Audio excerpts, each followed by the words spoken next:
as far as Congress is concerned, sure, he's a whistleblower. He told us what we needed to know. That was Congressman Justin Amash, calling Edward Snowden a whistleblower and giving some rare praise to the man who's changed the debate in Washington. Other lawmakers and public figures haven't been so fond of Snowden. So he's a traitor in your eyes. He's not some hero. Absolutely, he's a traitor. What do you think of Edward Snowden? I think he's a traitor. Some tough words for Edward Snowden. He's a traitor. Now, despite these objections to Snowden, there's legislation afoot on Capitol Hill right now that wouldn't have had a chance of passing or even getting a committee hearing had it not been for these leaks about the NSA and the FISA court. And yet those lawmakers who've taken the most advantage of these leaks to write this legislation aren't willing to give any praise to Edward Snowden. House Intelligence Committee member Congressman Adam Schiff, who's introduced a number of reforms to the FISA court, had this to say about Snowden. We don't condone or can't condone people deciding for themselves what to declassify. That would not allow us to have any kind of a national security system. So I think we have to take that very seriously, just as we took the Manning case very seriously. On the other side of the Hill, Senator Richard Blumenthal, who's introduced his own set of FISA court reforms, also condemned Snowden's actions. Snowden and anyone could have raised these issues in the way that was done without breaking the law, as he allegedly did. But a new poll shows most Americans disagree. When asked if Snowden is a whistleblower, 55% said he was. 34% called Snowden a traitor.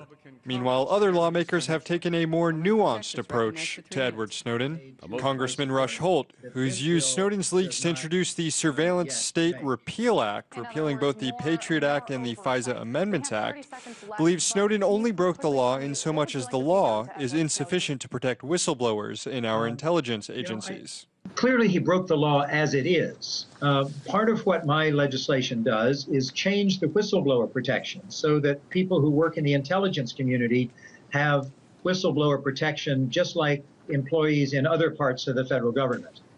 And we particularly need it there because so much of that work is done in secret. And unless a whistleblower comes forward, there's no way that either the public or Congress can know what's going on and conduct oversight. So if there had been good whistleblower protections, Snowden would not be in the situation that he is now.